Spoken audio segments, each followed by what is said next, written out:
अथर्ववेदे तृतीयाष्टके पञ्चमोऽध्यायः। ॐ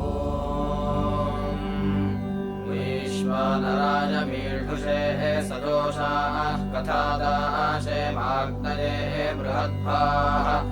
अनोनेन बृहदा वक्षथेनोपस्तभायदुपमिन्नरोधाः मानिन्द्रदय इमां मह्यं रातिं देवो ददौ मर्त्याय स्वधावान् पाकाय कृत्सो अमृतो विचेता वैश्वानरो नृतमो यह्वो अग्निः सामद्विबर्हामहि दिग्मवृष्टिः सहस्ररेता वृषभस्तु विश्वान् मदन्नघोरपगोढं विविद्वानग्निर्मह्यं प्रेदुवोचन्मनीषाम् प्रताङ्गग्निर्वभसद्दिग्वशं हस्तपिष्ठेन शोचिषाय सुराधाः प्रये मिनन्ति वरुणस्य धाम प्रिया मित्रस्य चेततो ध्रुवाणि अभ्रातरो न योषणोऽप्यन्तः पतिरिपो न जनयो दुरेवाः पापासः सन्तो अनृता असत्या इदं पदमजनता गभीरम् इदं मे अग्ने कियते पापकामिनते गुरुं भारन्न मन्म बृहद्दधाथ दृशता गभीरं यह्वं पृष्ठं प्रयसा सप्तधातो तमिन्वे एव समना समानमभिकृत्वा पुनतेथितिरश्याः सस्य चर्मन्नधि चारुपृष्णेरग्रेरुप आरुपितञ्जपारो प्रवाच्यं वचसः किं मे अस्य गुहाहितमुपनिरिक्वदन्ति यदुश्रियाणामपवारि पौरन्पाति प्रियं नृपो अग्रं पदं वेः इदमुद्यन्महि महामनीकं यदुश्रिया सजतपूर्व्यङ्गौः ऋतस्य पदे अतिनीद्यानं गुहारघुष्यद्रघुयद्विवेद अदद्युतानः पित्रोः स चासामनुतमुह्यं चारुपृष्णेः मातुष्पदे परमे हन्ति षद्गोर्वृष्णः शोचिषः प्रयतस्य जिह्वा ऋतं वोचे नमसा पृच्छ्यमानस्तपाशसा जातवेदो यदीदम् त्वमस्य क्षयसि यद्ध विश्वं दिवि यदुद्रविणं यत्पृथिव्याम् किन्नो अस्य द्रविणं गद्धरत्नं विनो वोचो जातवेदश्चिकित्तान् गुहात्मनः परमं यन्नो अस्य रेकुपदन्न निदाना अगम्म कामर्यादा भजुना गद्धवाममच्छागमे मरकवो न वाजम् कदा नो देवीरवृतस्य पत्नीः सूरो वर्णेन ततनन्नुशासाः अनिरेण वचसा फल्ग्वेन प्रतीत्येन कृतुना दृपासाः अथा ते अग्ने किमिहा वदन्त्यनायुधा स आसता सजन्ताम् अस्य श्रिये समिधानस्य पृष्णोपसोरणे कन्दमहारुरोच ऋषद्वसानः सुदृशीकरूपः क्षितिर्नराया पुरुवारो अद्यौत ऊर्ध्वभूषणो अध्वरस्य होतरग्ने तिष्ठदेवतातायजीयाय त्वं विश्वमभ्यसि मन्मप्रवेधसश्चित्तिरसि मनीषाम् अमोहोरोः तान्यसादिविक्ष्वा अग्निर्मन्द्रो विदथेषु प्रजेताः ऊर्ध्वं भानुं सविदेवाश्रेन्मे देव धूमं स्तभायदुपद्याम् यथा सुजोर्णीरादिनी कृताजेः प्रदक्षिणिद्देवतातिमुराणः पुदुस्वरुर्नवजानाक्रः पश्वो अनक्तिसुदितः सुमेकाः स्तीर्णे बर्हिषि समिधाने अग्ना ऊर्ध्वो अध्वर्युर्जुजुषाणो अस्तात्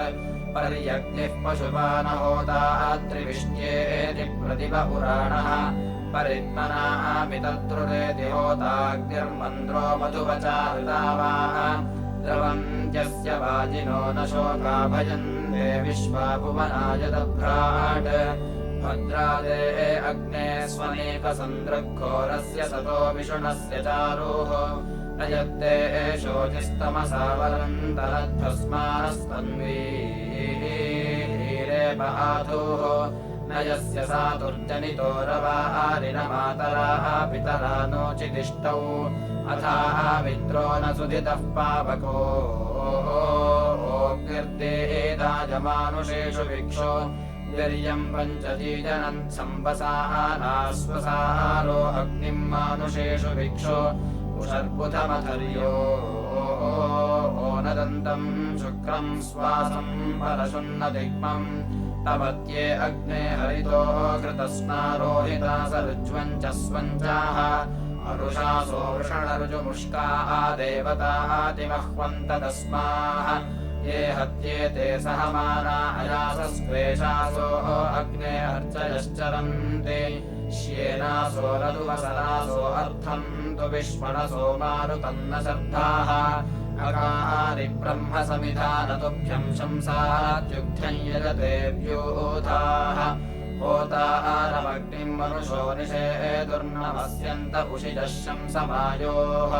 अयमिह प्रथमोधायिथा त्रिभिर्होता यजिष्ठो अध्वरेष्वीड्याः यमप्रमाणो भृगवो विरुरुचुर्वनेषु चित्रम् बिभ्रम् विषे अग्ने एकदात आनुषग्भुवद्देवस्य चेतनम् अथाहित्वा जगृभ्रिरे मर्तासो विक्ष्वेड्यम् ऋतावानम् विचेतसम्पश्यन्तोऽद्यामि वस्त्रुभिः विश्वेषामध्वराणाम् हस्कर्तारन्तमेदमे आशुन्दूतम् विवस्वतो विश्वायश्चर्षणीरभि आजबृह्येतुमाजवो भृगवाणम् विषे तमीम् होतारमानुषच्चिकित्वाम् सन्निषेदिरे ण्बम्बावकशोऽतिशञ्जजिष्ठम् सप्तधामभिः तम् शश्वतेषु मातृषु वनाभीतमश्रितम् चित्रम् सन्तम् गुहाहितम् सुवेदम् गोजिदर्थिनम् ससस्य यद्वियुतासस्मिन्नोदन् वृतस्य धामन् ऋणयन्त देवाः महाग्निर्नमसा रातहं यो वेरध्वराय सदमिधृतावाः वेरध्वरस्य दूत्यानि विद्वानुभे अन्तारोदसे सञ्चिकिद्वान् दूतदीयसे प्रतिव पुराणो विदुष्टरो दिव आरोधनानि कृष्णम् तहे मनुषतः पुरोभाश्च रिष्मा अर्चिर्वपुषा विदेकम् यदप्रवीता दधते हगर्भम् सद्यश्चिज्जातो भवसीतु दूतः सद्यो जातस्य ददृशा नमोजो यदस्य वातो अनुवाति शोचिः ऋणक्ति दिग्मामतसेषु जिह्वाम् स्थिराचिदन्नादयते विजम्भैः तृषु यदन्नाः तृषुणाः बभक्ष तृषुम् दूतम् कृणुते जह्वो अग्निः वातस्य मेढिम् सजते दिजोर्वन्नाशुन्नवाः जयते हिन्वे अर्वाः दूतम् वोः विश्ववेदसम् हव्यवाहममर्त्यम् यजिष्ठमृञ्जसे गिरा स हि वेदा वसुधितिम् महाम् आरोधनम् दिवः स देवाम् एह वक्षति स वेददेव आनमम् देवाम् कृतायते तमे दातिप्रियाणि चिद्वसु स होतासेतु दूत्यम् चिकित्वाम् अन्तरीयते विद्वाम् आरोधनम् दिवः ते स्यामये अग्नये ददाशुर्हव्यदातिभिः य ईम् पुष्यन्त इन्धते ते रायाते सुवीर्यैः सवांसो विशृण्विरे ये अग्नादधिरे दुवाः अस्मे रायो दिवे दिवे सञ्चरन्तु पुरस्पृहाः अस्मे वाजाः सरीरताम् स विप्रश्चर्षणीनाम् शवसा मानुषाणाम् अधिक्षिप्रेव विध्यति अग्ने वृणमहाम् असि य ईमादेः भयुञ्जनम्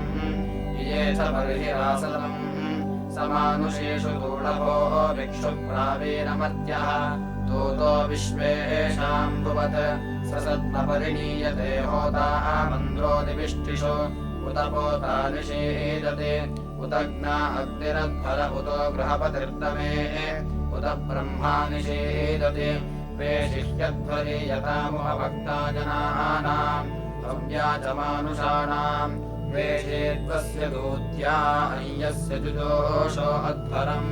हव्यम् अर्थस्य वोढ्हवे अस्माकम् जोष्यध्वरमस्माकम् यज्ञमङ्गिरः अस्माकम् शृणुदेहवम् परिते दूढभो रथोऽस्माम् अश्नोतु विश्वताः येन रक्षसि दाशुषाः अग्ने तमद्याश्वन्नस्तोमैः क्रतुन्न भद्रम् हृदि स्पृशम् प्रत्यामातोहैः अथाह्यग्ने क्रतोर्भद्रस्य दक्षस्य साधोः रथेरथस्य बृहतो बभूथ एभिर्नो अर्कैर्भवानो अर्वाङ् स्वा अर्णज्योतिः अग्ने विश्वेभिः सुमनानीकैः आभिष्टे अद्यगीर्भिर्गृणन्तोऽग्ने दाशेम प्रते दिवो नस्तनयन्ति शुष्माः तव स्वादिष्ठाग्ने सन्दृष्टिरिदाचिदह्न इदाचिदक्तोः श्रिये रुक्मो नरोचत उपाके कृतन्न पूतम् तनूररेपाश्रुचिहिरण्यम् तत्ते रुक्मो नरोचत स्वधावः कृतञ्चिद्युष्मासने विद्वेषोऽग्न इनोषिमर्तात् इत्था यजमाना धृतावः शिवानः सख्या सन्तु भ्रात्राग्ने देवेषु युष्मे सा नो नाभिः सदने सस्मिन्नूतन् भद्रन्ते अग्ने सहसिन्ननीकमुपाक आरोचते सूर्यस्य वृषदृशे दृशे नक्तया चिदरोक्षितम् दृश आरूपे अन्नम् विषाह्यग्ने गृणते मनीषाङ्खम् वेपसातु विजातस्तवानः विश्वेभिर्यद्वावनः शुक्रदेवैस्तन्नो रास्वसुमहो भूरिमन्मा त्वदग्ने काव्यात्मन्मनीषास्त्वदुग्धा जायन्ते राध्यानि त्वदेति द्रविणम् वीरपेशा इत्थाति ये दाशुषे मर्त्याय त्वद्वाजीवाजम्भरो विहाय अभिष्टिकृज्जायसे सत्यशुष्मः त्वद्रयुर्देवजोतोमयो पुष्पदाशुर्जो जुवाङ्गग्ने अर्वाः त्वामग्ने प्रथमम् देवयन्तो देवम् मर्ताः अमृतमन्द्रजिह्वम् द्वेषोजुतमाविवासन्ति तेभिर्दमो न सङ्ग्रहवति ममोरम् आरे अस्मदमतिमारे अह्म आरे विश्वाम् दुर्मदीयन्निपासे दोषा शिवः सहसः सूनो अग्नेयम् देव आचित्सजसे स्वस्ति यस्तामग्न इनधते यतः श्रोत्रिस्ते अन्नम् कृणवत्सस्मिन्नहन् ससुद्युम्नैरभ्यस्तु प्रसक्षत्तवक्रत्वा जातवेदश्चिकित्वान् इत्मय्यस्ते जपरच्छश्रवाणो महो अग्ने अनीकमासपर्यन् स इथानः प्रतिदोषामुषा सम्पुष्यन् रयिम् सजतेऽघ्नन्नमित्रान् अग्निरेशे बृहतः क्षत्रियस्याग्निर्वाजस्य परमस्य राजः तथाधिरत्नम् विदते यविष्ठोऽव्यानुषङ्गत्याय स्वधावान् यच्चिद्धिते पुरुषत्राजविष्ठाचित्तिभिश्च क्रमागच्चिदागाः कृधीष्वा अस्माम् हरितेरनागान्त्येनांसि शिश्रथो विश्वगग्ने महश्चिदग्नयेन सो अभीकपूर्वाद्देवानामुदमर्त्यानाम् माते सखाय सतविद्विषामयच्छाः तोकायतनयाय संयोः यथा हत्यद्वसवो गौर्यञ्चित्परिषिताममुञ्चतायजत्राः एवोष्वा अस्मन्मुञ्चताव्यम् हः प्रतार्यग्ने प्रतरन्न आयोः प्रत्यग्निवृषसामग्रमख्यद्विभातीनाम् सुमनारत्नधेयम् यातमश्विना सुकृतो दुरोणमुत्सूर्यो ज्योतिषा देव एति ऊर्ध्वम् भानुम् सविता देवो अश्रेत्लप्सन्दविद्भद्गविशो न सत्ताः अनूरतम् वरुणो यन्ति मित्रो यत्सौर्यम् दिव्या आरोहयन्ति यम् सेमकृण्वन्तमसे विवृते ध्रुवक्षे मा अनवस्यन्तो अर्थम् तम् सौर्यम् हरितः सप्तजह्वी स्पशम् विश्वस्य जगतो वहन्ति महिष्ठेभिर्विहरन्यासितन्तुमव्ययन्नसितम् देववस्म दविध्वतो रश्मयः सूर्यस्य जन्मेवावाधुस्तमो अप्स्वा अन्तः अनायतो अनिबद्धः कथायन्यम् गुत्तानोपपद्यतेन कया याति स्वथया कोददर्श दिवस्कम्भः समृतः पातिनाकम् प्रत्यग्निरुषसो जातवेदा अख्यद्देवो रोदमानामहोभिः आनासत्योरुगायारथे नेमम् यज्ञमुपनो यातमच्छ ऊर्ध्वम् केतुम् सविता देवो अश्रेज्योतिर्विश्वस्मै भुवनाय कृण्वन् आप्राद्या वा पृथिवी अन्तरिक्षम् विसूर्यो रश्मिभिश्चेकितानः आवहन्त्यरुणेर्ज्योतिषागान्महे चित्रारश्मिभिश्चेकिताना प्रबोधयन्ति सुविदाय देव्यो उषा ईयते सुजुजारथेन आवां वहिष्ठा इह ते वहन्तु रथा अश्वाः स उषसोऽव्युष्टौ इमे हि वां मधुतेयाय सोमाः अस्मिन् यज्ञे वृषणामादयेथाम् अनायतो अनिबद्धः कथायन्यङ्गुत्तानोपपद्यतेन कया आयाति स्वतया कोददर्शदिवस्कम्भः समृतः पादिनाकम् अग्निर्होताः नो अध्वरे वाजी सन्परिणीयते देवो देवेषु यज्ञियाः परित्रिविष्ट्यध्वरं यात्यग्निरथीरिव आदेवेषु प्रयोदधत् परिवाजपतिः कविरग्निर्हव्यान्यक्रमीत् दधद्रत्नानि दाशुषे अयं यः सृञ्जये पुरोदैव वाते समिध्यते युमाम् अमित्रदम्भनः अस्य घावीर ईवतोऽग्नेरीशीतमर्त्याः दिग्मजम्भस्य मीळुषाः तमर्वन् तन्नसाः नसिमरुषन्न दिवः शिशुम् मर्मज्यन्ते दिवे दिवे गोदद्यन्माहरिभ्याम् कुमारः साह देव्यः अच्छारहूत उदरम् उदत्यायजता हरी कुमारात् साह देव्यात् प्रयता सद्य आददे एष वान् देवावश्विना कुमारः साह देव्यः दीर्घायुरस्तु सोमकः तञ्युवन् देवावश्विना कुमारम् साह देव्यम् दीर्घायुषम् कृणोतन आसत्यो यातु मघवाङ्कृजीषेद्रवन्त्वस्य हरय उपनः तस्मा इदन्धः सुषुमासु दक्षमिहाभिवित्तम् करते गृणानः अवस्य शूरात्मनोनान्तेऽस्मिन्नो अद्य सवने मन्दत्यै शंसात्युक्थमुशनेव वेदाश्चिकितुषे असुर्यायमन्मा कविर्नलिन्यम् विदथा निसाधन् विषायत्सेकम् विपानो अर्चात् इव इत्थाजीजनत्सप्तकारो नह्नाः चिच्चक्रुरुपयुनाः गृणन्ताः स्वा अर्यद्वेदि सुदृशीकमर्कैर्महिज्योतिरुचुर्यद्धवस्तोः अन्धातमांसि रुदिता विचक्षेरुभ्यश्चकारकृतमो अभिष्टौ ववक्ष इन्द्रो अमितमृजीष्यो उभे आपप्रौरोदसे महित्ता अतश्चिदस्य महिमा विरेज्यभिजो विश्वा भुवना बभूव विश्वानि शक्रो निर्याणि वित्तानपोरिरे च सखिभिर्निकामैः अश्मानञ्चिद्येऽपि विदुर्वचोभिर्मृदङ्गो मन्त्रमुषिजो विबौरो अपो वृत्रम्भौ विवां सम्बराहन् प्रापत्ते वज्रम् पृथिवी सचेताः प्रार्णांसि समुद्रियाण्यैनोपतिर्भवञ्चवसा शूरदृष्णो अपो यदद्रिम् पुरोदर्दराविर्भुवत्सरमाः पूर्यन्ते स नो नेतावाजमादर्शिभोरिम् गोत्रारुजन्नङ्गिरोभिर्गृणानः अच्छाः कविन्रमणोगा अभिष्टौ स्पर्शातामकवन्नाथमानम् भूतिभिस्तमिषणोद्युम्नहोतौ निमायावानब्रह्मादस्युरत्त आदस्युक्ष्णा जाह्यस्तम्भुवत्ते पुत्सः सख्ये निकामः स्वेयो नौ निषदतम् सरोभाविवाञ्चिकित्सदृतचित्तनारीः यासि कुत्सेन सरथमवस्युस्तोदो वातस्य हरियोरीशानः ऋज्रावाजन्नगध्यम् युयोषन् कविर्यदहन्वार्याय भूषात् कुत्साय शुष्णवशुषम् विवर्गे प्रविद्वे अह्नः कुजवम् सहस्राः सद्योदस्योन्वृणकुत्स्येन प्रसूरश्चक्रम् बृहदादभीके त्वम् विप्रुम् मृगयम् शोषुवाम् समृजश्वने वैदथिनाजरन्धेः 50 कृष्णानि वपः सहस्रात् कर्णपुरो जरिमा विदर्दः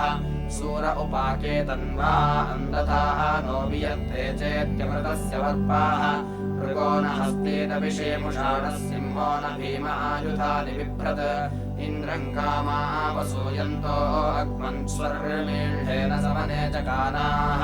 श्रवस्य वश्य समाना स उक्थैरोगो न रण्वा सुदृशीव पुष्टिः तविद्व इन्द्रम् सुहवम् हुवे मयस्ता चकारदर्याः पुरोणि व्योमावते दरिद्रे गध्यम् चिन्मक्षो वाजम् भरति स्पार्हराधाः दिग्मायदन्तरशलिः पतादिकस्मिञ्चिच्छोरमुहुके जनानाम् घोराय दर्यसमृतिर्भवात्यधस्मानस्तन्वो बोधिकोपाः भुवो विदा वामदेवस्य धीनाम् भुवस्सखाः वृको वाजसातौ त्वामनुप्रमतिमानगन्मो ऋशंसो चरित्रे विश्वधस्याः एभिर्नभिरिन्द्रत्वाजुविश्वामखवद्भिर्मखवन् विश्व आदौ व्यावो नद्युम्नैरभिसन्दो हर्यः क्षपो मदेव शरदश्च पूर्वीः एवेदिन्द्राय वृषभाय वृष्णे ब्रह्मा कर्म भृगवो नरथम् नो चिद्यथा नः सख्याभियोषदसन्न उग्रो वितातरूपाः नोष्टुत इन्द्र नो गृणान इषञ्चरित्रे नद्यो नबीपेः अकारिते हरिवो ब्रह्मणव्यन्धियास्यामरथ्यः सदासाः त्वम् महाङ्गिन्द्रतुभ्यम् अक्षा अनुक्षत्रम् ब्रह्मणा मन्यतद्योः त्वम् रुद्रम् शवसाजखन्वाम् सृजः सिन्धूम् रहिनाजग्रसानान् तवद्विषोजनिमन्द्रे च तद्यौरेजद्भूमिर्प्रियसा स्वस्य मन्योः ऋगायन्त सुत्वाः पर्वता सहार्थम् धन्वानि सरयन्त आपाः हिनद्गिरिम् शवसा वज्रमिष्णन्नाविष्कृण्वानः सहसा न ओजाः वदेम् रुद्रम् वज्रेण मन्दसानः सरन्नापोजवसा हतवृष्णीः सुवीरस्ते जनितामन्यतद्यौरिन्द्रस्य कर्ता स्वपस्तमोऽभूत् यैरीजानस्वर्यम् सुवज्रमनपच्युतम् सदसो न भूमा य एक इच्छापयति प्रभो महाराजा वृष्टीनाम् पुरुहूत इन्द्राः सत्यमेन मनुविश्वे मदन्ति राजिन् देवस्य गृणतो मखोनाः सत्रा सोमाः अपवन्नस्य विश्वे सत्रामदासो बृहतो मदिष्ठाः सत्रापवो वसुपतिर्वसूनाम् तत्रे विश्वाः अतिथा इन्द्रकृष्टेः त्वमधप्रथमम् जायमानो मे विश्वाः अतिथा इन्द्रकृष्टेः त्वम् प्रतिप्रवत आशयाः नमहिम् वज्रेण मघवन् विवृष्टः सत्राहणन्दादृशिन्दुम् रवीन्द्रम् महामपारम् वृषभम् सुवज्रम् हन्तायो वृत्रम् सरितोतवाचन्दाताः मखानि मखवाः सुराधाः अयम् व्रतश्चातयते समीचीर्य आदिषु मघवाः शृण्व एकाः अयम् वाजम् भरतियम् सनोद्यस्य प्रियासः सख्ये स्याम अयम् शृण्वे अतयन्नुदघ्नन्नयमुद प्रकृणुते युधागाः यदा सत्यम् कृणुते मन्युमिन्द्रो विश्वम् दृढम्भयत एतदस्मात् समिन्द्रो गाजयत्सं हिरण्यासमश्वियामखवायोः पूर्वीः एभिर्नभिर्नृतमो अस्य शाकैराजो विभक्ता सम्भरश्चरस्वाः कियत्स्विरिन्द्रो अध्येति मातुः कियत्पितुर्जनितुर्यो जजान यो अस्य शश्मम् मुहुकैर्यर्तिवातो न ज्योतस्तनयद्भिरभ्रैः क्षियन्तम् त्वमक्षियन्तम् कृणोति यर्तिरेणम् मघवाः समोहम् विभञ्जनुरशनिमाङ्गिपद्यौ ऋतस्तोतारम् मघवावसौधात् अयम् चक्रमिषणत्सूर्यस्यन्येतशम्रीरमत्सस्रबाणम् आकृष्ण एञ्जुहुराणो जिघर्दिक्वचो बुद्धेरजसो अस्य योनौ असि ज्ञान्यजमानो न होताः कव्यन्त इन्द्रम् सख्याय विप्राः अश्वायन्तो वृषणम् वाजयन्तः लीयन्तो जनितामक्षितो दिमाज्याः वयामो वतेन कोशम् त्रातानो बोधिदृशान आविरभिख्यातामर्दिता सोम्यानाम् सखाः पिता पितृतमः पितॄणाम् कर्ते मुलोकमुशते वयोधाः सखीयतामपिता बोधिसखाः गृणान इन्द्रस्तु वते वयोधाः वयम् ह्याते चकृमासपाथ आभिश्रमेभिर्महयन्त इन्द्र स्तुत इन्द्रो मखवायद्धवृद्रापोरेण्येको अप्रदे निहन्ते अस्य प्रियो जलितायस्य शर्मन्न कीर्देवा वारयन्ते नमर्ताः एवान इन्द्रो मखवाभिरप्स्येकरत्सत्याचर्षणे धृतनर्वा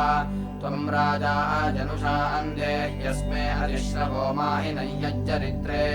नोऽस्तुत इन्द्र नो गृणान इषञ्जरित्रे नद्यो नवीपेः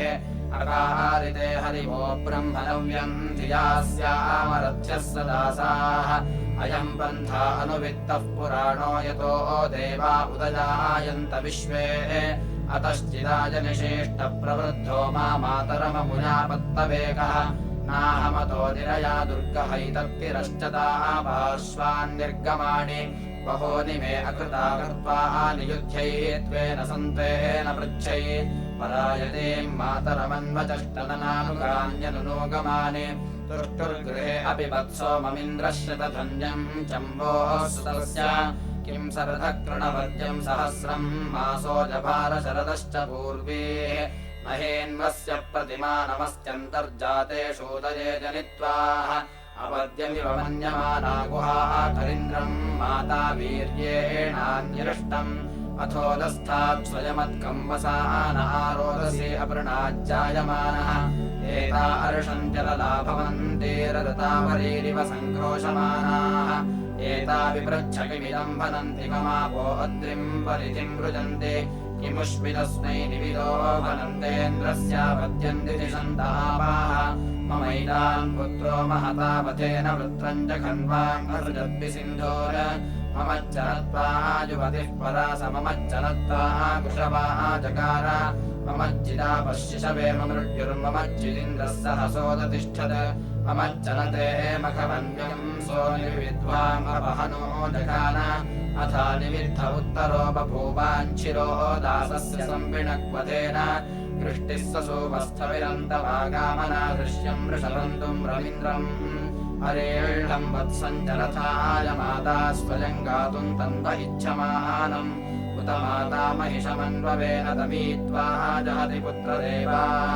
अथा ब्रवीद्वृत्रमिन्द्रो हरिष्यन् सखे विष्णोवितरम् विक्रमस्व कस्ते मातरम् विधवामचक्रच्छयुम् कस्तामजिगाम् सञ्चरन्तम् कस्ते देवो अधिमार्दीक आसीद्यत्राक्षिणाः पितरम् पादगृह्य अवर्त्याशुन आन्द्राणि पेचेन देवेषु विविधे मर्डितारम् अपश्यन् जायाममहीयमानामथामेष्येनो मध्वाजभारा इति तृतीयाष्टके 5मोऽध्यायः।